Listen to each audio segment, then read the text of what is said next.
Hi, I'm Eric Siegel. Late last year, I did a video tour of my O-scale layout.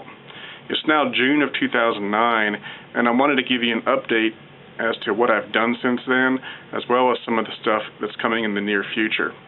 This is the first update since making my initial tour video, and hopefully I'll be making many more of these as the layout progresses. Now, if you haven't seen the initial layout tour video, I would recommend watching that first before you watch this. You can do that by clicking on the link that's popping up on the video right now. So let's look at some of the things I've done in the last 6 months. By far, the biggest change to the layout has been the addition of these digital backdrops from Backdrop Warehouse. These are 6-ink prints of the Smoky Mountains, and as you can see, they wrap all the way around the main room of the layout. I've completely finished the main room, and I'm now working on the hallway room, which is right back there. You'll notice there's a big line there in the backdrop. This is actually a door that opens up and gives me access to the breaker box for the house. Obviously, I had to have it there. I'm working on making this seam here a little more flush so it'll blend in better, but it was sort of a necessary evil because I have to have access to the breaker box. You'll also notice that the backdrop does not come all the way down to the table. And the reason for this is because once I'm done with the layout, the scenery will come up to the backdrop.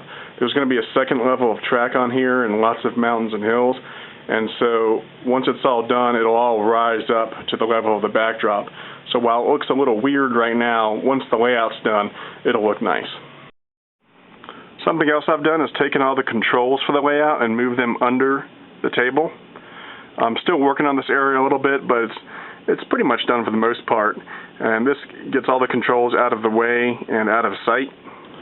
I'm in one of the back rooms right now, and this curve looks pretty much like it did in the last video, except I had to rip it all out and relay it, and the reason why I did that was I widened the curve just a little bit, and that helps my larger cars get through a little easier. I started installing scale couplers on some of my freight cars, and the curve around here was a little tight, and it was giving the scale couplers trouble. So by widening this curve, I took care of that trouble. I've also added some more track lighting so that the layout has more light on it. I'm probably going to be adding some more track lighting into this hallway room shortly.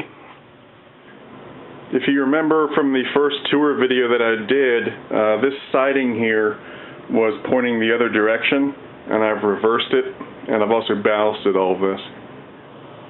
The last thing I've been spending a lot of time doing over the last few months is weathering my freight cars. I bought a new airbrush a couple months ago, and it's fantastic. I've been really happy with it, and I've been using Scale Coat 2 paints to weather all of my freight cars and my engines. That about wraps it up for all the major changes to the layout over the last several months. In terms of things that are going to be happening in the near future, there's two major projects I'm working on. The first one is to do the tunnel interiors to the layout. You can see the tunnel portal in front of you. I'm going to be using geodesic foam to make the interior walls of the tunnels.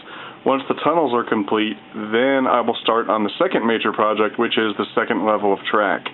And then once I've got the second level of track laid, then I can finally start doing some major scenic work. So that about wraps it up. I'll see you next time.